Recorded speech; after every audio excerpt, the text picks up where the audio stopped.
Punjabi Tribune संपादकी speed 80 शब्द प्रति minute बिरैडी start. साडी पीढ़ी लई अतीत ते ਝਾਤ ਮਾਰਨ ਦਾ ਮਤਲਬ ਹੁੰਦਾ ਹੈ ਉਹਨਾਂ ਸਮਿਆਂ 'ਤੇ ਮੁੜ ਝਾਤ ਪਾਉਣੀ ਜਦੋਂ ਆਜ਼ਾਦੀ ਦੀ ਸਵੇਰ ਹੋ ਰਹੀ ਸੀ ਡੰਡੀ। ਉਦੋਂ ਸਾਡੇ ਬਾਲ ਮਨਾਂ ਨੂੰ ਇਹ ਚਿੱਤ ਚੇਤਾ ਵੀ ਨਹੀਂ ਸੀ ਕਿ ਆਜ਼ਾਦੀ ਦਾ ਮਤਲਬ ਕੀ ਹੁੰਦਾ ਹੈ ਤੇ ਇਸ ਦਾ ਕਿਹੋ ਜਿਹਾ ਅਸਰ ਪਵੇਗਾ ਡੰਡੀ। ਉਸ ਸਵੇਰ ਤੋਂ ਬਾਅਦ ਅਸੀਂ ਇਸ ਦੀ ਲੋ ਹੇਠ ਪਲ ਕੇ ਵੱਡੇ ਹੋਏ ਡੰਡੀ। ਅਸੀਂ ਆਪਣੇ ਮਾਪਿਆਂ ਤੋਂ ਸੁਣਦੇ ਹੁੰਦੇ ਸਾਂ ਕਿ ਉਹਨਾਂ ਦੇ ਕੰਮ ਧੰਦਿਆਂ ਅਤੇ ਤੌਰ ਤਰੀਕਿਆਂ ਵਿੱਚ ਕੀ ਬਦਲਾਅ ਆਏ ਹਨ ਡੰਡੀ। ਸਰਕਾਰੀ ਅਤੇ ਸਮਾਜੀ ਥਾਵਾਂ 'ਤੇ ਲੋਕਾਂ ਨਾਲ ਕੀਤਾ ਜਾਂਦਾ ਵਿਤਕਰਾ ਬੰਦ ਹੋ ਗਿਆ ਸੀ ਅਤੇ ਭਾਰਤ ਦੇ ਲੋਕ ਆਪਣੇ ਮਾਮਲਿਆਂ ਦੇ ਕਰਤਾ ਧਰਤਾ ਬਣ ਗਏ ਡੰਡੀ। ਲੋਕਤੰਤਰ, ਸੁਤੰਤਰਤਾ, ਆਜ਼ਾਦੀ, ਬਰਾਬਰੀ ਦਾ ਸਭ ਤੋਂ ਵਧੀਆ ਅਨੁਭਵ ਉਹਨਾਂ ਲੋਕਾਂ ਨੂੰ ਹੀ ਹੁੰਦਾ ਹੈ ਜਿਨ੍ਹਾਂ ਤੋਂ ਇਹ ਹੱਕ ਖੋਹ ਲਏ ਜਾਣ ਡੰਡੀ। ਪਿਛਲੀ ਸਦੀ ਦੇ 40ਵਿਆਂ ਦੇ ਅਖੀਰ ਤੇ 50ਵਿਆਂ ਦੇ ਸ਼ੁਰੂ ਵਿੱਚ ਸਕੂਲੀ ਬੱਚਿਆਂ ਦੇ ਤੌਰ 'ਤੇ ਸਾਨੂੰ ਨਵੀਂ ਮਿਲੀ ਆਜ਼ਾਦੀ ਦੀਆਂ ਕਹਾਣੀਆਂ, ਦੇਸ਼ ਦੀ ਵੰਡ ਦੀਆਂ ਕਹਾਣੀਆਂ ਸੁਣਾਈਆਂ ਜਾਂਦੀਆਂ ਸਨ। ਦੂਜੀ ਆਲਮੀ ਜੰਗ ਕੁਝ ਸਮਾਂ ਪਹਿਲਾਂ ਹੀ ਮੁੱਕੀ ਸੀ ਪਰ ਫਿਰ ਸ਼ੀਤ ਜੰਗ ਸ਼ੁਰੂ ਹੋ ਗਈ ਡੰਡੀ। ਪਹਿਲੀ ਵਾਰ ਪਰਮਾਣੂ ਹਥਿਆਰਾਂ ਵਰਤੇ ਗਏ ਅਤੇ ਇਹਨਾਂ ਦੇ ਨਾਲ ਹੀ ਅਮਰੀਕਾ ਅਤੇ ਰੂਸ ਦੀਆਂ ਫੌਜਾਂ ਦਾ ਭੈ ਮਨਾਂ ਵਿੱਚ ਘਰ ਬਣਾ ਲੈਂਦਾ ਸੀ ਡੰਡੀ। ਫਿਰ ਵੀ ਆਜ਼ਾਦੀ ਦਾ ਅਹਿਸਾਸ ਹੁੰਦਾ ਸੀ ਕਿਉਂਕਿ ਪੁਰਾਣੀਆਂ ਬਸਤੀਵਾਦੀ ਸ਼ਕਤੀਆਂ ਜੰਗ ਦੀ ਤਬਾਹੀ ਵਿੱਚ ਆਪਣੀਆਂ ਊਰਜਾਵਾਂ ਤੇ ਮਾਨਵ ਸ਼ਕਤੀ ਗੁਆ ਕੇ ਇੱਕ ਕਰਕੇ ਵਾਪਸ ਜਾ ਰਹੀਆਂ ਸਨ ਤੇ ਦੁਨੀਆ ਭਰ ਵਿੱਚ ਆਜ਼ਾਦੀ ਅਤੇ ਲੋਕਤੰਤਰ ਦੇ ਝੰਡੇ ਫਹਿਰਾਏ ਜਾ ਰਹੇ ਸਨ ਡੰਡੀ। ਇਸ ਦੇ ਨਾਲ ਹੀ ਰੂਸ ਅਤੇ ਚੀਨ ਦੀ ਸਾਮਵਾਦ ਕਮਿਊਨਿਜ਼ਮ ਦੀ ਬਦਲਵੀਂ ਵਿਚਾਰਧਾਰਾ ਸਾਹਮਣੇ ਆ ਰਹੀ ਸੀ ਅਤੇ ਲਗਭਗ ਸਾਰਾ ਪੂਰਬੀ ਯੂਰਪ ਇਸ ਦੀ ਲਪੇਟ ਵਿੱਚ ਆ ਰਿਹਾ ਸੀ ਡੰਡੀ। ਇਸ ਤੋਂ ਬਾਅਦ ਜੋ ਕੁਝ ਵਾਪਰਿਆ ਉਹ ਹੁਣ ਇਤਿਹਾਸ ਦਾ ਹਿੱਸਾ ਹੈ ਪਰ ਇੰਨਾ ਕਹਿਣਾ ਬਣਦਾ ਹੈ ਕਿ ਯੂਰਪ ਦੇ ਵੱਡੇ ਹਿੱਸੇ ਦੀ ਅਗਵਾਈ ਇਹਨਾਂ ਦੋਵੇਂ ਟਕਰਾਵੀਆਂ ਵਿਚਾਰਧਾਰਾਵਾਂ ਨੇ ਕੀਤੀ ਜਦੋਂ ਕਿ ਰਾਸ਼ਟਰਮੰਡਲ ਅਤੇ ਉੱਤਰੀ ਅਮਰੀਕੀ ਖਿੱਤੇ ਵਿੱਚ ਕਲਿਆਣਕਾਰੀ ਰਾਜ ਦਾ ਜ਼ੋਰ ਰਿਹਾ ਡੰਡੀ। ਇਹ ਉਹ ਪਸ ਮੰਜ਼ਰ ਸੀ ਜਿਸ ਵਿੱਚ ਸਾਡੇ ਉਮਰ ਵਰਗ ਨੇ ਪੜ੍ਹਾਈ ਕੀਤੀ ਤੇ ਫਿਰ ਰੁਜ਼ਗਾਰ ਹਾਸਲ ਕੀਤਾ ਡੰਡੀ। ਇਸ ਅੰਦਰ ਦੇਸ਼ ਭਗਤੀ ਦਾ ਜਜ਼ਬਾ ਠਾਠਾਂ ਮਾਰਦਾ ਸੀ ਅਤੇ ਆਪਣੇ ਵੱਡੇ ਵਡੇਰਿਆਂ ਦੇ ਨਕਸ਼ੇ ਕਦਮ ਤੇ ਚੱਲਣ ਦੀ ਤਾਂਘ ਸੀ ਡੰਡੀ। ਕਰੀਅਰ ਦੀ ਚੋਣ ਕਰਨੀ ਕੋਈ ਬਹੁਤ ਵੱਡਾ ਮਸਲਾ ਨਹੀਂ ਸੀ ਡੰਡੀ। 10ਵੀਂ ਪਾਸ ਕਰਨ ਤੋਂ ਬਾਅਦ ਹਥਿਆਰਬੰਦ ਦਸਤਿਆਂ ਦੇ ਪਿਛੋਕੜ ਵਾਲੇ ਨੌਜਵਾਨ ਨੈਸ਼ਨਲ ਡਿਫੈਂਸ ਅਕੈਡਮੀ ਵਿੱਚ ਦਾਖਲਾ ਲੈ ਲੈਂਦੇ ਸਨ, ਜਦੋਂ ਕਿ ਦੂਜਿਆਂ ਨੂੰ ਮੈਡੀਕਲ ਜਾਂ ਇੰਜੀਨੀਅਰਿੰਗ 'ਚੋਂ ਕਿਸੇ ਇੱਕ ਦੀ 85 ਸ਼ਬਦ ਪ੍ਰਤੀ ਮਿੰਟ ਰਫ਼ਤਾਰ। Tribune ਸੰਪਾਦਕੀ start. ਦੀ ਪ੍ਰੀਖਿਆ ਦੇ ਅੰਕਾਂ ਦੇ ਆਧਾਰ ਤੇ ਹੀ ਦਾਖਲਾ ਮਿਲਦਾ ਸੀ ਡੰਡੀ। ਸਾਡੇ ਚੋਂ ਕਈ ਹਿਊਮੈਨਿਟੀਜ਼ ਵਰਗ ਚੁਣ ਲੈਂਦੇ, ਜਿਸ ਤੋਂ ਬਾਅਦ ਕਰੀਅਰ ਬਣਾਉਣ ਲਈ ਸਿਵਲ ਸੇਵਾਵਾਂ ਜਾਂ ਫਿਰ ਅਧਿਆਪਨ ਦੇ ਕਿੱਤੇ ਦੀ ਚੋਣ ਕਰਨੀ ਪੈਂਦੀ ਸੀ ਡੰਡੀ। ਉਚੇਰੀ ਸਿੱਖਿਆ ਲਈ ਵਿਦਿਆਰਥੀਆਂ ਦੀ ਸੰਖਿਆ ਦੇ ਲਿਹਾਜ਼ ਤੋਂ ਸਿੱਖਿਆ ਸੰਸਥਾਵਾਂ ਦੀ ਗਿਣਤੀ ਉਦੋਂ ਬਹੁਤੀ ਨਹੀਂ ਹੁੰਦੀ ਸੀ ਡੰਡੀ। ਦੇਸ਼ ਦੀ ਕੁੱਲ ਆਬਾਦੀ ਤਕਰੀਬਨ 34 ਕਰੋੜ ਸੀ, ਜੋ ਹੁਣ ਵੱਧ ਕੇ 140 ਕਰੋੜ ਹੋ ਚੁੱਕੀ ਹੈ ਅਤੇ ਇਸ ਦਾ ਵੱਡਾ ਹਿੱਸਾ ਦਿਹਾਤੀ ਖੇਤਰਾਂ ਵਿੱਚ ਵਸਦਾ ਸੀ, ਜਿਸ ਦੀ ਸਿੱਖਿਆ ਤੱਕ ਪਹੁੰਚ ਨਾ ਮਾਤਰ ਜਾਂ ਬਿਲਕੁਲ ਹੀ ਨਹੀਂ ਸੀ ਡੰਡੀ। ਸਿੱਟੇ ਵਜੋਂ ਥੋੜ੍ਹੀ ਜਿਹੀ ਸਿੱਖਿਆ ਹਾਸਲ ਕਰਨ ਵਾਲੇ ਸ਼ਖਸ ਨੂੰ ਸਰਕਾਰੀ ਨੌਕਰੀ ਮਿਲ ਜਾਂਦੀ ਸੀ ਡੰਡੀ। ਸ਼ੁਰੂ ਦੇ ਕੁਝ ਸਾਲਾਂ ਮਗਰੋਂ ਜਦੋਂ ਹੌਲੀ-ਹੌਲੀ ਜਨਤਕ ਖੇਤਰ ਵਿੱਚ ਇਸ ਪਿੜ ਵਿੱਚ ਨਿੱਤਰ ਕੇ ਸਾਹਮਣੇ ਆਇਆ, ਤਾਂ ਪ੍ਰੋਫੈਸ਼ਨਲ ਅਤੇ ਹੁਨਰਮੰਦ ਕਿਰਤ ਸ਼ਕਤੀ ਲਈ ਨਵਾਂ ਰਾਹ ਖੁੱਲ੍ਹ ਗਿਆ ਡੰਡੀ। ਪ੍ਰਾਈਵੇਟ ਖੇਤਰ ਦਿੱਲੀ, ਮੁੰਬਈ, ਅਹਿਮਦਾਬਾਦ, ਕਲਕੱਤਾ, ਹੈਦਰਾਬਾਦ ਤੇ ਚੇਨਈ ਜਿਹੇ ਕੁਝ ਮਹਾਨਗਰਾਂ ਤੱਕ ਮਹਿਦੂਦ ਸੀ ਡੰਡੀ। ਸ਼ਹਿਰਾਂ ਤੇ ਕਸਬਿਆਂ ਵਿੱਚ ਦਰਮਿਆਨੀਆਂ ਸਨਅਤਾਂ ਖੁੱਲ੍ਹਣ ਲੱਗੀਆਂ ਅਤੇ ਕੁਝ ਕੁ ਇੰਜੀਨੀਅਰਿੰਗ ਤੇ ਮੈਨੇਜਮੈਂਟ ਗ੍ਰੈਜੂਏਟ ਇਹਨਾਂ ਖੇਤਰਾਂ ਵਿੱਚ ਜਾਣ ਲੱਗੇ ਡੰਡੀ। ਮਹਿਮਾਨ ਨਿਵਾਜ਼ੀ ਖੇਤਰ ਤੇਜ਼ੀ ਨਾਲ ਚਮਕਿਆ ਤੇ ਇਹ ਨੌਜਵਾਨਾਂ ਦਾ ਪਸੰਦੀਦਾ ਟਿਕਾਣਾ ਬਣ ਗਿਆ ਡੰਡੀ। ਸ਼ਹਿਰ ਤੇ ਕਸਬਿਆਂ ਦੀ ਵਿਵਸਥਾ ਠੀਕ ਠਾਕ ਚੱਲ ਰਹੀ ਸੀ, ਕਿਉਂਕਿ ਦਿਹਾਤੀ ਖੇਤਰਾਂ ਤੋਂ ਪਲਾਇਨ ਅਜੇ ਸ਼ੁਰੂ ਨਹੀਂ ਹੋਇਆ ਸੀ ਡੰਡੀ। ਖੇਤੀਬਾੜੀ ਦਿਹਾਤੀ ਵਸੋਂ ਦੇ ਜੀਵਨ ਦਾ ਮੁੱਖ ਜ਼ਰੀਆ ਸੀ ਅਤੇ ਛੋਟੀਆਂ ਜੋਤਾਂ ਵਾਲੇ ਲੋਕ ਵੀ ਇਸ ਨਾਲ ਪੂਰੀ ਤਰ੍ਹਾਂ ਜੁੜੇ ਹੋਏ ਸਨ, ਕਿਉਂਕਿ ਉਹਨਾਂ ਕੋਲ ਰੋਜ਼ੀ ਰੋਟੀ ਦਾ ਇਹੀ ਇੱਕਮਾਤਰ ਹੁਨਰ ਸੀ ਡੰਡੀ। ਖੇਤੀਬਾੜੀ ਤੇ ਕਿਸਾਨੀ, ਲੁਹਾਰ, ਤਰਖਾਣ, ਮਿਸਤਰੀ ਤੇ ਹੱਥੀਂ ਕੰਮ ਕਰਨ ਵਾਲੇ ਮਜ਼ਦੂਰ ਨਿਰਭਰ ਸਨ ਡੰਡੀ। ਇਹ ਸਾਰੇ ਤਬਕੇ ਇੱਕ ਇਕਾਈ ਵਜੋਂ ਕੰਮ ਕਰਦੇ ਸਨ ਤੇ ਕਿਸਾਨ ਫਸਲਾਂ ਦੀ ਬਿਜਾਈ ਅਤੇ ਕਟਾਈ ਦੇ ਸਮੇਂ 2 ਵਾਰ ਇਹਨਾਂ ਨੂੰ ਮਿਹਨਤਾਨਾ ਦਿੰਦੇ ਸਨ ਡੰਡੀ। ਵਟਾਈ ਪ੍ਰਣਾਲੀ ਅਜੇ ਤਾਈਂ ਚੱਲ ਰਹੀ ਸੀ ਡੰਡੀ। ਅੱਜ ਕਿਸੇ ਨੂੰ ਇਹ ਕਲਪਨਾ ਲੋਕ ਦੀ ਗੱਲ ਜਾਪ ਸਕਦੀ ਹੈ, ਪਰ ਇਹ ਸੱਚ ਹੈ ਕਿ ਉਹਨਾਂ ਸਮਿਆਂ ਵਿੱਚ ਇੰਨੀ ਜ਼ਿਆਦਾ ਗੈਰ ਬਰਾਬਰੀ ਨਹੀਂ ਸੀ ਡੰਡੀ। ਸ਼ਹਿਰ ਵਿੱਚ ਝੋਪੜ ਪੱਟੀਆਂ ਜਾਂ ਝੁੱਗੀਆਂ ਨਹੀਂ ਸਨ ਡੰਡੀ।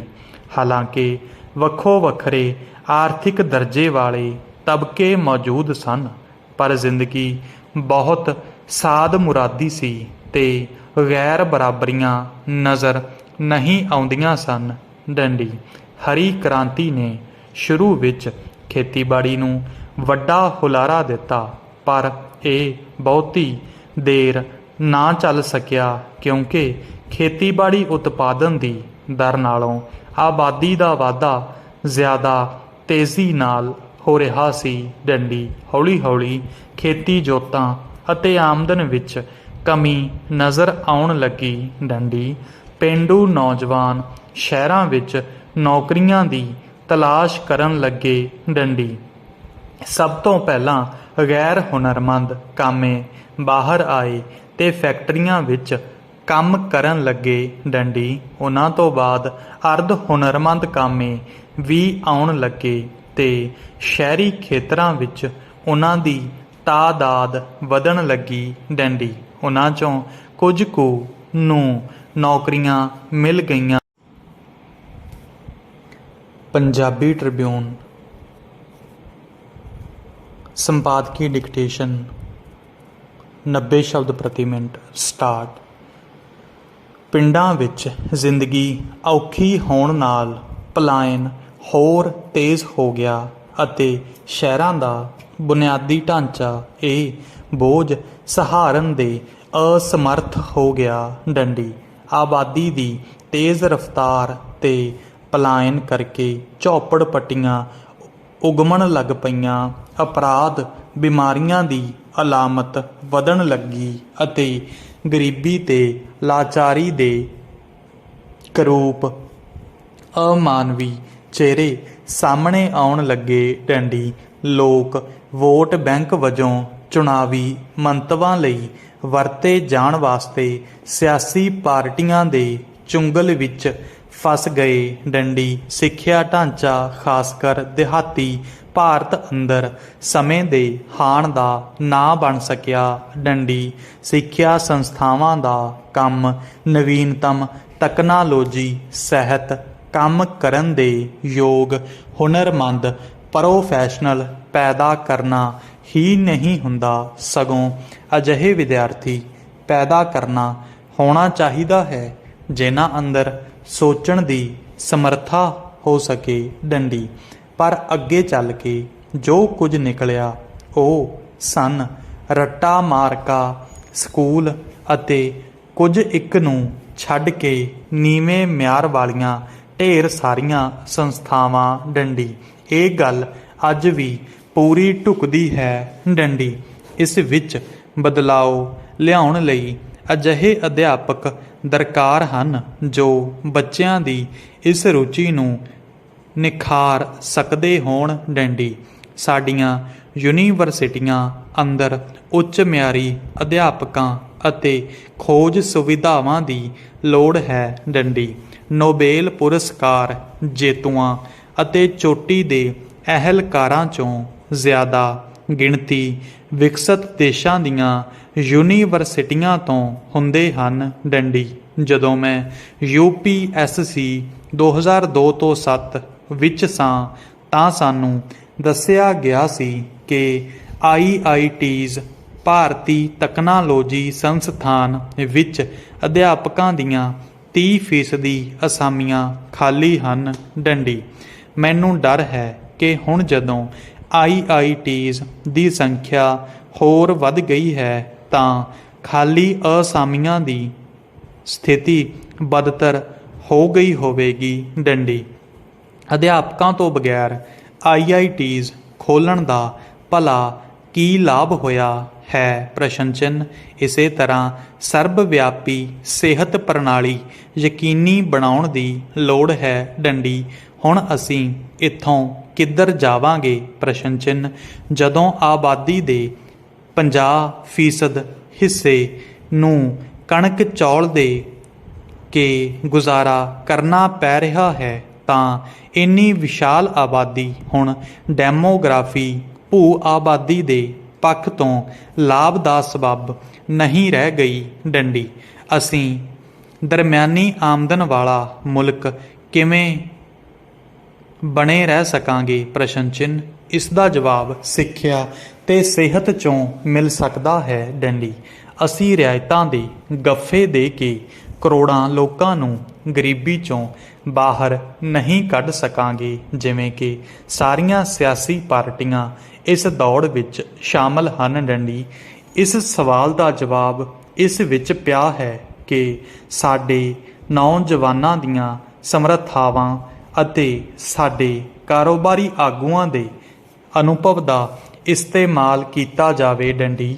ਜਦੋਂ ਤੱਕ ਸਾਡੇ ਬਹੁਤੇ ਨੌਜਵਾਨ ਆਪਣੇ ਕਿੱਤੇ ਤੇ ਜ਼ਿੰਦਗੀ ਨੂੰ ਸੰਵਾਰਨ ਲਈ ਵਿਦੇਸ਼ੀ ਸਰਜ਼ਮੀਨਾਂ ਵੱਲ ਤੱਕਦੇ ਰਹਿਣਗੇ ਤਦ ਤੱਕ ਸਾਡੀ ਲੀਡਰਸ਼ਿਪ ਸਾਨੂੰ ਨਾਕਾਮ ਕਰਦੀ ਰਹੇਗੀ। ਦਿਮਾਗੀ ਸ਼ਕਤੀ ਦਾ ਨਿਕਾਸ ਜਾਰੀ ਰਹੇਗਾ ਅਤੇ ਅਸੀਂ ਠੇਡੇ ਖਾਂਦੇ ਰਹਾਂਗੇ। ਡੰਡੀ G7 ਮੁਲਕਾਂ ਦੇ ਆਧੁਨਿਕ ਅਰਥਚਾਰਿਆਂ ਦੀ ਨੀਂਹ ਦੁਨੀਆ ਦੀਆਂ ਬਿਹਤਰੀਨ ਵਿਦਿਅਕ ਸੰਸਥਾਵਾਂ 'ਤੇ ਟਿਕੀ ਹੋਈ ਹੈ, ਜੋ ਦੁਨੀਆ ਦੇ ਰੌਸ਼ਨ ਤੇ ਹੋਣਹਾਰ ਦਿਮਾਗਾਂ ਨੂੰ ਖਿੱਚ ਪਾਉਣ ਦੇ ਯੋਗ ਹਨ। ਡੰਡੀ ਇਸ ਕਰਕੇ ਉਹਨਾਂ ਕੋਲ ਬਿਹਤਰੀਨ ਤਕਨੀਕਾਂ, ਬਿਹਤਰੀਨ ਸਿੱਖਿਆ ਤੇ ਸਿਹਤ ਸੰਭਾਲ ਪ੍ਰਣਾਲੀ ਹੈ। ਡੰਡੀ 95 ਸ਼ਬਦ ਪ੍ਰਤੀ minute speed. Punjabi Tribune start.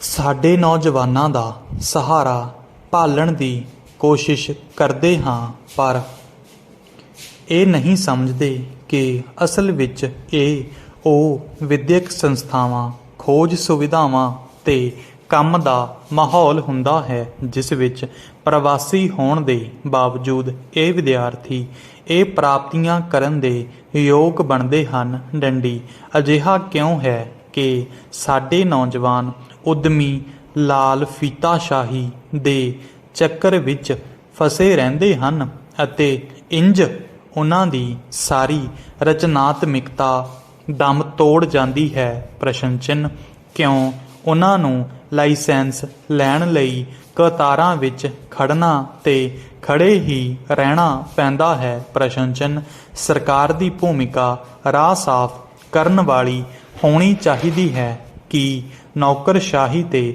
ਸਿਆਸੀ ਆਗੂਆਂ ਨੂੰ ਲੋੜੀਂਦਾ ਮਾਹੌਲ ਤਿਆਰ ਕਰਨ ਲਈ ਮਦਦ ਨਹੀਂ ਦੇਣੀ ਚਾਹੀਦੀ। ਪ੍ਰਸ਼ਨ ਚਿੰਨ੍ਹ ਇਸ ਲਈ ਕਿਸੇ ਬਜਟ ਦੀ ਲੋੜ ਨਹੀਂ ਪੈਂਦੀ, ਸਗੋਂ ਚੰਗਾ ਕੰਮ ਕਰਨ ਦੀ ਲੋੜ ਹੈ। ਡੰਡੀ ਨੌਜਵਾਨ ਉਹ ਬੁਨਿਆਦ ਹੁੰਦੇ ਹਨ ਜਿਸ ਉੱਪਰ ਦੇਸ਼ਾਂ ਦਾ ਨਿਰਮਾਣ ਕੀਤਾ ਜਾਂਦਾ ਹੈ ਅਤੇ ਇਹ ਬੁਨਿਆਦ ਸਿੱਖਿਆ, ਸਿਹਤ ਅਤੇ ਹੌਸਲੇ ਨਾਲ ਪੱਕੀ ਬਣਦੀ ਹੈ। ਡੰਡੀ ਇੱਕ ਦਿਨ ਮੈਂ ਕਿਸੇ ਵਿਦੇਸ਼ੀ ਚੈਨਲ 'ਤੇ ਤਾਇਵਾਨ ਦੀ ਇੱਕ ਪ੍ਰਮੁੱਖ ਸੈਮੀਕੰਡਕਟਰ ਕੰਪਨੀ ਦੇ CEO ਦੀ ਇੰਟਰਵਿਊ ਸੁਣ ਰਿਹਾ ਸੀ। ਡੰਡੀ ਜਦੋਂ ਉਸ ਤੋਂ ਪੁੱਛਿਆ ਗਿਆ ਕਿ ਦੁਨੀਆ ਦਾ ਬਿਹਤਰੀਨ ਸੈਮੀਕੰਡਕਟਰ ਤਿਆਰ ਕਰਨ ਦਾ ਰਾਜ਼ ਕੀ ਹੈ ਤਾਂ ਉਸ ਦਾ ਦੋ ਟੁਕ ਜਵਾਬ ਸੀ,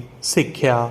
ਡੰਡੀ ਸਕੂਲ ਤੋਂ ਲੈ ਕੇ ਉੱਪਰ ਤੱਕ ਸਿੱਖਿਆ। ਡੰਡੀ ਉਸ ਦੀ ਇੰਟਰਵਿਊ ਸੁਣ ਕੇ ਆਪਣੇ ਸ਼ਹਿਰ ਜਾਂ ਪਿੰਡ ਦੇ ਨੇੜਲੇ ਸਰਕਾਰੀ ਸਕੂਲਾਂ ਵਿੱਚ ਜਾ ਕੇ ਦੇਖੋ ਤਾਂ ਤੁਹਾਨੂੰ ਵਿਦੇਸ਼ਾਂ ਵਿੱਚ ਪਲਾਇਨ ਕਰ ਰਹੇ ਸਾਡੇ ਅੰਡਰ ਗ੍ਰੈਜੂਏਟਾਂ ਦਾ ਕਾਰਨ ਪਤਾ ਚੱਲ ਜਾਵੇਗਾ। ਡੰਡੀ ਇਸ ਦੀ ਅਣਹੋਂਦ ਵਿੱਚ ਭਾਵੇਂ ਅਸੀਂ GDP, ਮਹਿੰਗਾਈ, ਵਿਦੇਸ਼ੀ ਮੁਦਰਾ ਭੰਡਾਰ ਆਦਿ ਦੇ ਕਿੰਨੇ ਵੀ ਅੰਕੜਿਆਂ ਦੇ ਹਵਾਲੇ ਦਿੰਦੇ ਰਹੀਏ, ਪਰ ਉਹ ਬੇਰੁਜ਼ਗਾਰਾਂ ਤੇ ਪੜ੍ਹੇ ਲਿਖੇ ਜਾਂ ਅਨਪੜ੍ਹ ਨੌਜਵਾਨਾਂ ਲਈ ਮਹਿਜ਼ ਖੋਖਲੇ ਸ਼ਬਦ ਹਨ। ਡੰਡੀ ਨਵੇਂ ਭਾਰਤ ਲਈ ਸਾਨੂੰ ਇੱਕ ਸਿੱਖਿਅਤ, ਸਿਹਤਮੰਦ ਤੇ ਚੇਤਨ ਨੌਜਵਾਨ ਪੈਦਾ ਕਰਨ ਅਤੇ ਇੱਕ ਨਵੇਂ ਦ੍ਰਿਸ਼ਟੀਕੋਣ ਤੇ ਨਵੇਂ ਸੰਕਲਪ ਦੀ ਲੋੜ ਹੈ। ਡੰਡੀ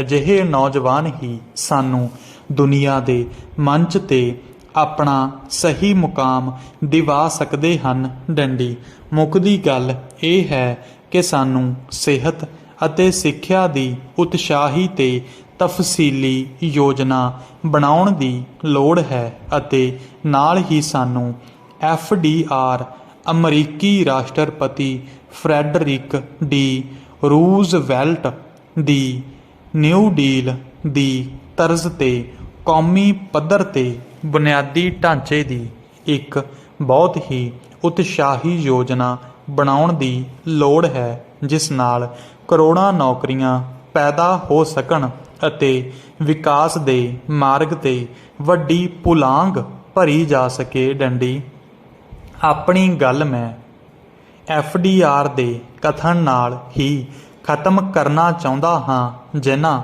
ਕਿਹਾ ਸੀ, ਅਸੀਂ ਹਰ ਵਾਰ ਆਪਣੇ ਨੌਜਵਾਨਾਂ ਲਈ ਭਵਿੱਖ ਨਹੀਂ ਬਣਾ ਸਕਦੇ, ਪਰ ਅਸੀਂ ਭਵਿੱਖ ਲਈ ਆਪਣੇ ਨੌਜਵਾਨ ਤਿਆਰ ਕਰ ਸਕਦੇ ਹਾਂ। ਡੰਡੀ ਏਸ਼ੀਆ, ਅਫਰੀਕਾ ਅਤੇ ਅਮਰੀਕਾ ਦੇ ਬਹੁਤ ਸਾਰੇ ਦੇਸ਼ਾਂ ਨੂੰ ਗੁਲਾਮੀ ਹੰਢਾਉਣੀ ਅਤੇ ਆਜ਼ਾਦੀ ਪ੍ਰਾਪਤ ਕਰਨ ਲਈ ਲੰਮੀ ਜੱਦੋ-ਜਹਿਦ ਤੇ ਕੁਰਬਾਨੀਆਂ ਕਰਨੀਆਂ ਪਈਆਂ। ਡੰਡੀ ਇਹਨਾਂ ਸੰਘਰਸ਼ਾਂ ਦੌਰਾਨ ਸਹੇ ਜ਼ੁਲਮ ਜਬਰ, ਦੁੱਖਾਂ ਦੁਸ਼ਵਾਰੀਆਂ ਅਤੇ ਅੰਤ ਵਿੱਚ ਪ੍ਰਾਪਤ ਹੋਈ ਜਿੱਤ ਸਭ ਰਲ ਮਿਲ ਕੇ ਉਸ ਦੇਸ਼ ਦੇ ਲੋਕਾਂ ਦੇ ਸਮੂਹਿਕ ਗੌਰਵ ਦੀ ਸਿਰਜਣਾ ਕਰਦੇ ਹਨ। ਡੰਡੀ ਉਸ ਸਮੇਂ ਸ਼ਹੀਦ ਹੋਏ ਤੇ ਜੇਲਾਂ ਕੱਟਣ ਵਾਲੇ ਦੇਸ਼ ਭਗਤਾਂ ਅਤੇ ਲੋਕਾਂ। ਪੰਜਾਬੀ ਟ੍ਰਿਬਿਊਨ 100 ਸ਼ਬਦ ਪ੍ਰਤੀ ਮਿੰਟ ਵੀ ਰੈਡੀ। ਸਟਾਰਟ। ਭਵਿੱਖ ਨਾਲ ਕੀਤੇ ਗਏ ਇਸ ਅਹਿਦਨਾਮੇ ਨੂੰ ਹੀ ਆਜ਼ਾਦੀ ਕਿਹਾ ਜਾਂਦਾ ਹੈ। ਡੰਡੀ ਭਾਰਤ ਦੇ ਲੋਕਾਂ ਲਈ 15 ਅਗਸਤ 1947 ਅਜਿਹਾ ਮੁਬਾਰਕ ਦਿਨ ਸੀ ਜਦ ਲੋਕਾਂ ਨੂੰ ਅੰਗਰੇਜ਼ਾਂ ਦੀ ਗੁਲਾਮੀ ਦੇ ਜੂਲੇ ਤੋਂ ਮੁਕਤੀ ਮਿਲੀ। ਡੰਡੀ ਆਜ਼ਾਦੀ ਲਈ ਕੌਮੀ ਪੱਧਰ 'ਤੇ ਵੀ ਸਥਾਨਕ ਪੱਧਰ 'ਤੇ ਲੰਮੇ ਸੰਘਰਸ਼ ਲੜੇ ਗਏ। ਡੰਡੀ ਸਥਾਨਕ ਪੱਧਰ 'ਤੇ ਅੰਗਰੇਜ਼ਾਂ ਵਿਰੁੱਧ ਬਗਾਵਤਾਂ ਬਹੁਤ ਜਲਦੀ ਸ਼ੁਰੂ ਹੋ ਗਈਆਂ ਸਨ, ਪਰ ਬਸਤੀਵਾਦੀ ਤਾਕਤ ਫੌਜੀ ਤੇ ਵਪਾਰਕ ਪੱਖਾਂ ਤੋਂ ਇੰਨੀ ਤਾਕਤਵਰ, ਚਤੁਰ ਤੇ ਧੋਖੇਬਾਜ਼ ਸੀ ਕਿ ਇਹ ਬਗਾਵਤਾਂ ਸਥਾਨਕ ਲੋਕਾਂ ਦੀ ਆਜ਼ਾਦੀ ਪ੍ਰਾਪਤ ਕਰਨ ਦੀ ਲਾਲਸਾ ਦਾ ਚਿੰਨ੍ਹ ਤਾਂ ਬਣ ਗਈਆਂ, ਪਰ ਇਹਨਾਂ ਦੇ ਪਸਾਰ ਇੰਨੇ ਵੱਡੇ ਨਹੀਂ ਸਨ ਕਿ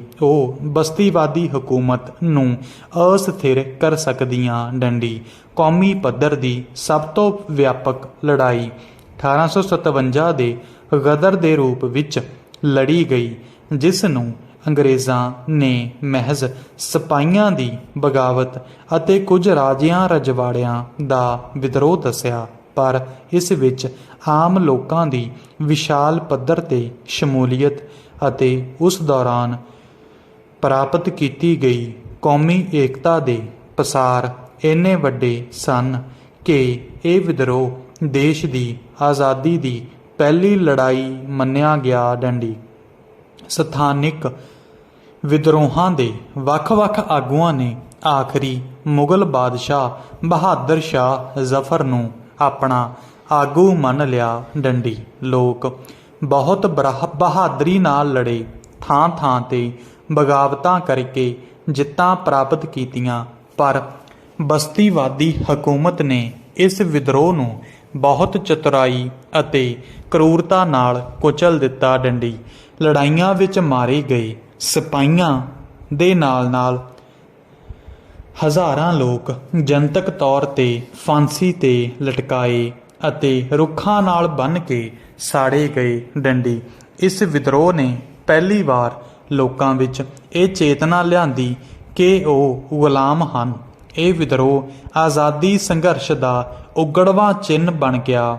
ਇਸੇ ਕਰਕੇ ਪੰਜਾਬ ਵਿੱਚ ਉੱਠੀ ਗਦਰ ਲਹਿਰ ਦੇ ਕਵੀਆਂ ਦਾ ਕਹਿਣਾ ਸੀ, ਦਿਲਾ ਦਰਦੀਆ ਦਰਦ ਹਜ਼ਾਰ ਭਾਵੇਂ 10 ਮਈ ਦਾ ਦਿਨ ਭੁਲਾਵਨਾ ਕੀ। ਡੰਡੀ 1857 ਵਿੱਚ ਬਗਾਵਤ 10 ਮਈ ਨੂੰ ਮੇਰਠ ਵਿੱਚ ਸ਼ੁਰੂ ਹੋਈ ਸੀ। ਡੰਡੀ 1857 ਤੋਂ ਬਾਅਦ ਬਸਤੀਵਾਦੀ ਹਕੂਮਤ ਈਸਟ ਇੰਡੀਆ ਕੰਪਨੀ ਦੇ ਹੱਥ ਵਿੱਚੋਂ ਨਿਕਲ ਕੇ ਸਿੱਧੀ ਇੰਗਲੈਂਡ ਦੀ ਸਰਕਾਰ ਦੇ ਹੱਥਾਂ ਵਿੱਚ ਚਲੀ ਗਈ, ਜਿਸ ਦੌਰਾਨ ਬਸਤੀਵਾਦੀ ਲੁੱਟ ਉਸੇ ਤਰ੍ਹਾਂ ਜਾਰੀ ਰਹੀ। ਡੰਡੀ ਕੌਮੀ ਪੱਧਰ 'ਤੇ ਅੰਗਰੇਜ਼ਾਂ ਦਾ ਵਿਰੋਧ ਕਰਨ ਵਾਲੀ ਜਮਾਤ ਕਾਂਗਰਸ ਦੀ ਨੀਂਹ 1885 ਵਿੱਚ ਰੱਖੀ ਗਈ। ਡੰਡੀ ਪਹਿਲੋਂ ਪਹਿਲ ਇਹ ਅਪੀਲਾਂ, ਮਤਿਆਂ ਅਤੇ ਵਫਦਾਂ ਰਾਹੀਂ ਅੰਗਰੇਜ਼ਾਂ ਤੋਂ ਸਥਾਨਕ ਪੱਧਰ 'ਤੇ ਸੁਧਾਰ ਮੰਗਣ ਵਾਲੀ ਜਮਾਤ ਸੀ, ਪਰ ਬਾਅਦ ਵਿੱਚ ਬਾਲ ਗੰਗਾਧਰ ਤਿਲਕ, ਮਹਾਤਮਾ ਗਾਂਧੀ, ਮੋਤੀ ਲਾਲ ਨਹਿਰੂ, ਸਰਦਾਰ ਵੱਲਭ ਭਾਈ ਪਟੇਲ, ਜਵਾਹਰ ਲਾਲ ਨਹਿਰੂ, CR ਦਾਸ, ਸਰੋਜਨੀ ਨਾਇਡੂ, ਮੌਲਾਨਾ ਅਬੁਲ ਕਲਾਮ ਆਜ਼ਾਦ, ਸੁਭਾਸ਼ ਚੰਦਰ ਬੋਸ, ਰਾਜਾ ਰਾਜ ਗੋਪਾਲ ਆਚਾਰੀਆ ਅਤੇ ਹੋਰ ਅਨੇਕ ਆਗੂਆਂ ਦੀ ਕਿਆਦਤ ਵਿੱਚ ਲੋਕਾਂ ਦੇ ਵੱਡੇ ਸਮੂਹਾਂ ਨੂੰ ਸੰਘਰਸ਼ਾਂ ਵਿੱਚ ਸ਼ਾਮਲ ਕਰਨ ਵਾਲੀ ਜਮਾਤ ਬਣ ਗਈ ਡੰਡੀ। ਇਸ ਵਿੱਚ ਕੇਂਦਰਵਾਦੀ, ਖੱਬੇ ਪੱਖੀ, ਸੱਜੇ ਪੱਖੀ, ਅਗਾਂਹ-ਵਧੂ, ਸਮਾਜਿਕ ਰੂੜੀਵਾਦੀ, ਤਰਕਸ਼ੀਲ ਹਰ ਤਰ੍ਹਾਂ ਦੇ ਤੱਤ ਸ਼ਾਮਲ ਸਨ। ਡੰਡੀ 1930 ਵਿੱਚ ਲਾਹੌਰ ਵਿੱਚ ਹੋਏ ਇਜਲਾਸ ਵਿੱਚ 26 ਜਨਵਰੀ ਨੂੰ ਰਾਵੀ ਦੇ ਕੰਢੇ 'ਤੇ ਕਾਂਗਰਸ ਨੇ ਪੂਰਨ ਆਜ਼ਾਦੀ ਪ੍ਰਾਪਤ ਕਰਨ ਦਾ ਅਹਿਦ ਕੀਤਾ। ਡੰਡੀ ਕਾਂਗਰਸ ਦੀ ਅਗਵਾਈ ਵਿੱਚ ਹੋ ਰਹੇ ਸੰਘਰਸ਼ ਦੇ ਮਹੱਤਵ ਨੂੰ ਪਛਾਣਦਿਆਂ 20 ਅਕਤੂਬਰ 1929 ਨੂੰ ਭਗਤ ਸਿੰਘ ਅਤੇ ਬਟੂਕੇਸ਼ਵਰ ਦੱਤ ਨੇ ਪੰਜਾਬ ਸਟੂਡੈਂਟਸ ਯੂਨੀਅਨ ਲਾਹੌਰ ਵਿੱਚ ਹੋਈ ਕਾਨਫਰੰਸ ਵਿਦਿਆਰਥੀਆਂ ਤੇ ਨੌਜਵਾਨਾਂ ਦੇ ਨਾਂ ਇਹ ਸੰਦੇਸ਼ ਲਿਖਿਆ, ਆਉਣ ਵਾਲੇ ਲਾਹੌਰ ਸੈਸ਼ਨ ਵਿੱਚ ਕਾਂਗਰਸ 105 ਸ਼ਬਦ ਪ੍ਰਤੀ minute speed. B ready start. ਕੌਮੀ ਇਤਿਹਾਸ ਦੇ ਇਸ ਨਾਜ਼ਕ ਸਮੇਂ ਨੌਜਵਾਨ ਜਮਾਤ ਦੇ ਸਿਰਾਂ ਉੱਤੇ ਮਣਾ ਮੂੰਹੀ ਜ਼ਿੰਮੇਵਾਰੀ ਦਾ ਭਾਰ ਆ ਜਾਂਦਾ ਹੈ। ਡੰਡੀ ਹੋਰ ਸਭ ਤੋਂ ਵੱਧ ਵਿਦਿਆਰਥੀ ਹੀ ਤਾਂ ਆਜ਼ਾਦੀ ਦੀਆਂ ਲੜਾਈ ਦੀਆਂ ਮੂਰਲੀਆਂ ਸਫ਼ਾਂ ਵਿੱਚ ਲੜਦੇ ਸ਼ਹੀਦ ਹੋਏ ਹਨ। ਡੰਡੀ ਕਾਂਗਰਸ ਦੇ ਚੰਪਾਰਨ ਕਿਸਾਨ ਅੰਦੋਲਨ, ਰੌਲਟ ਐਕਟ ਵਿਰੁੱਧ ਅੰਦੋਲਨ ਜਿਸ ਵਿੱਚ ਜਲਿਆਂਵਾਲਾ ਬਾਗ ਦਾ ਕਤਲੇਆਮ ਹੋਇਆ, ਨਾ ਮਿਲਵਰਤਨ ਲਹਿਰ, ਖਿਲਾਫਤ ਅੰਦੋਲਨ, ਬਾਰਦੋਲੀ ਦਾ ਕਿਸਾਨ ਅੰਦੋਲਨ, ਨਮਕ ਸੱਤਿਆਗ੍ਰਹਿ, ਡਾਂਡੀ ਮਾਰਚ, ਅੰਗਰੇਜ਼ੋ ਭਾਰਤ ਛੱਡੋ ਅਤੇ ਹੋਰ ਕਈ ਕੌਮੀ ਲਹਿਰਾਂ ਚਲਾ ਕੇ ਦੇਸ਼ ਦੀ ਆਜ਼ਾਦੀ ਦੇ ਸੰਘਰਸ਼ ਦੀ ਅਗਵਾਈ ਕੀਤੀ। ਡੰਡੀ ਕੌਮੀ ਪੱਧਰ 'ਤੇ ਲੜਿਆ ਜਾ ਰਿਹਾ ਅੰਦੋਲਨ ਓਨੀ ਦੇਰ ਸਫਲ ਨਹੀਂ ਸੀ ਹੋ ਸਕਦਾ ਜੇ ਸਥਾਨਕ ਪੱਧਰ 'ਤੇ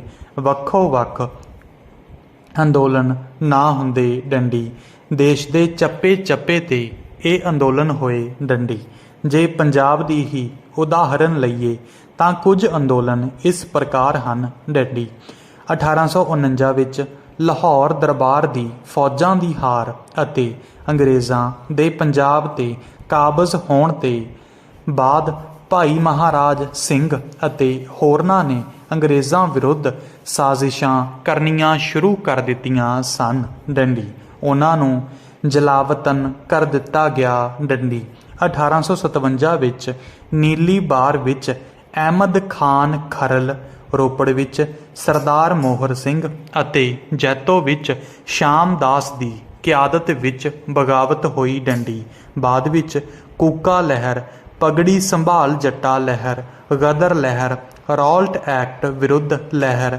ਜਲਿਆਂਵਾਲੇ ਬਾਗ ਦੇ ਸਾਕੇ ਨਾਲ ਸੰਬੰਧਿਤ ਗੁਰਦੁਆਰਾ ਸੁਧਾਰ ਲਹਿਰ, ਬੱਬਰ ਅਕਾਲੀ ਲਹਿਰ, ਭਗਤ ਸਿੰਘ ਨਾਲ ਸੰਬੰਧਿਤ ਲਹਿਰ, ਕਿਸਾਨ ਮੋਰਚੇ, ਮਜ਼ਦੂਰਾਂ ਦੀਆਂ ਹੜਤਾਲਾਂ, ਸਾਈਮਨ ਗੋ ਬੈਕ ਅਤੇ ਅੰਗਰੇਜ਼ੋ ਭਾਰਤ ਛੱਡੋ ਲਹਿਰ ਅਤੇ ਕਈ ਹੋਰ ਸੰਘਰਸ਼ਾਂ ਵਿੱਚ ਪੰਜਾਬੀਆਂ ਨੇ ਵੱਡੀ ਪੱਧਰ 'ਤੇ ਕੁਰਬਾਨੀਆਂ ਦਿੱਤੀਆਂ, ਫਾਂਸੀਆਂ 'ਤੇ ਚੜ੍ਹੇ, ਕਾਲੇ ਪਾਣੀ ਵਿੱਚ ਕੈਦ ਰਹੇ ਅਤੇ ਜੇਲ੍ਹਾਂ ਕੱਟੀਆਂ। ਡੰਡੀ ਸਰਦਾਰ ਅਜੀਤ ਸਿੰਘ, ਬਾਬਾ ਸੋਹਣ ਸਿੰਘ ਭਕਨਾ, ਕਰਤਾਰ ਸਿੰਘ ਸਰਾਭਾ, ਡਾਕਟਰ ਸਤਪਾਲ, ਸੈਫੂਦੀਨ ਕਿਚਲੂ, ਬਾਬਾ ਖੜਕ ਸਿੰਘ, ਭਾਈ ਰਣਧੀਰ ਸਿੰਘ, ਭਗਤ ਸਿੰਘ ਸੁਖਦੇਵ, ਊਧਮ ਸਿੰਘ ਅਤੇ ਹੋਰ ਅਨੇਕ ਪੰਜਾਬੀਆਂ ਨੇ ਵੱਡੀਆਂ ਕੁਰਬਾਨੀਆਂ ਦਿੱਤੀਆਂ। ਡੰਡੀ ਅਜਿਹੀਆਂ ਕੁਰਬਾਨੀਆਂ ਦੇਸ਼ ਦੇ ਹਰ ਸੂਬੇ ਵਿੱਚ ਹੋਈਆਂ। ਡੰਡੀ 1943 ਵਿੱਚ ਸੁਭਾਸ਼ ਚੰਦਰ ਬੋਸ ਨੇ ਆਜ਼ਾਦ ਹਿੰਦ ਫੌਜ ਬਣਾਈ ਜਿਸ ਨੇ ਆਜ਼ਾਦੀ ਦੇ ਸੰਘਰਸ਼ 'ਚ ਨਿਰਣਾਇਕ ਪ੍ਰਭਾਵ ਪਾਇਆ। ਡੰਡੀ ਅੰਗਰੇਜ਼ੋ ਭਾਰਤ ਛੱਡੋ ਅੰਦੋਲਨ, ਅੰਗਰੇਜ਼ਾਂ ਨੇ ਫਿਰ ਅਕਹਿ ਜ਼ੁਲਮ ਕੀਤੇ ਅਤੇ ਵੱਡੀ ਪੱਧਰ 'ਤੇ ਹਿੰਸਾ ਹੋਈ। ਡੰਡੀ 15 ਅਗਸਤ 1947 ਨੂੰ ਦੇਸ਼ ਨੂੰ ਆਜ਼ਾਦੀ ਤਾਂ ਮਿਲ ਗਈ ਪਰ ਨਾਲ ਹੀ ਪੰਜਾਬ ਅਤੇ ਬੰਗਾਲ ਨੇ ਵੰਡ ਦੇ ਦੁਖਾਂਤ ਨੂੰ ਝੱਲਿਆ। ਡੰਡੀ ਦੇਸ਼ ਦੀ ਆਜ਼ਾਦੀ ਦੀ ਸਭ ਤੋਂ ਵੱਡੀ ਪ੍ਰਾਪਤੀ ਇਹੋ ਜਿਹਾ ਸੰਵਿਧਾਨ ਬਣਾਉਣਾ ਸੀ ਜਿਸ ਵਿੱਚ ਧਰਮ ਨਿਰਪੱਖਤਾ, ਸਮਾਜਿਕ ਬਰਾਬਰੀ, ਮਨੁੱਖੀ ਸਵੈਮਾਣ, ਕਾਨੂੰਨ ਦੇ ਰਾਜ, ਨਾਗਰਿਕਾਂ ਦੇ ਮੌਲਿਕ ਅਧਿਕਾਰਾਂ ਅਤੇ ਜਮਹੂਰੀਅਤ ਨੂੰ ਬੁਨਿਆਦੀ ਮੰਨਿਆ ਗਿਆ। ਡੰਡੀ ਦੇਸ਼ ਵਿੱਚ ਜਮਹੂਰੀ ਸੰਸਥਾਵਾਂ ਦਾ ਨਿਰਮਾਣ ਹੋਇਆ। ਡੰਡੀ ਨਿਆਂਪਾਲਿਕਾ, ਵਿਧਾਨਪਾਲਿਕਾ ਅਤੇ ਰਾਜਪਾਲਿਕਾ ਦੇ ਅਧਿਕਾਰ ਖੇਤਰ ਵਿੱਚ ਵੱਖ-ਵੱਖ ਕੀਤੇ ਗਏ ਅਤੇ ਸੰਘੀ ਢਾਂਚੇ ਦੀ ਸਥਾਪਨਾ ਕੀਤੀ ਗਈ। ਡੰਡੀ ਬਹੁਤ ਸਾਰੇ ਪੱਛਮੀ ਰਾਜਸੀ ਮਾਹਿਰਾਂ ਦਾ ਖਿਆਲ ਸੀ ਕਿ ਆਜ਼ਾਦੀ ਤੋਂ ਬਾਅਦ ਭਾਰਤ ਵਿੱਚ ਵੱਖ-ਵੱਖ ਵੱਖਵਾਦੀ ਰੁਝਾਨ ਜ਼ੋਰ ਫੜਨਗੇ ਅਤੇ ਦੇਸ਼ ਟੋਟੇ-ਟੋਟੇ ਹੋ ਜਾਵੇਗਾ। ਡੰਡੀ ਇਹੋ ਜਿਹੇ ਵਿਚਾਰ ਕਈ ਕਿਤਾਬਾਂ 'ਤੇ ਮੁੱਖ ਤੌਰ 'ਤੇ ਸੈਲਿੰਗ ਐਸ ਹੈਰੀਸਨ ਦੀ ਕਿਤਾਬ ਭਾਰਤ ਸਭ ਤੋਂ ਖਤਰਨਾਕ ਦਹਾਕੇ, ਇੰਡੀਆ ਦੀ ਮੋਸਟ ਡੇਂਜਰਸ ਡੇਕੇਡਸ ਵਿੱਚ ਦੇਖਣ ਨੂੰ ਮਿਲਦੇ ਹਨ। ਡੰਡੀ ਗੁਨਾਰ ਮਿਰਡਲ ਨੇ ਆਪਣੀ ਮਸ਼ਹੂਰ ਕਿਤਾਬ ਏਸ਼ੀਅਨ ਡਰਾਮਾ ਵਿੱਚ ਇਹ ਖਦਸ਼ਾ ਪ੍ਰਗਟ ਕੀਤਾ ਕਿ ਜੇ ਸਮਾਜ ਨੂੰ ਤੋੜਨ ਭੰਨਣ ਵਾਲੀਆਂ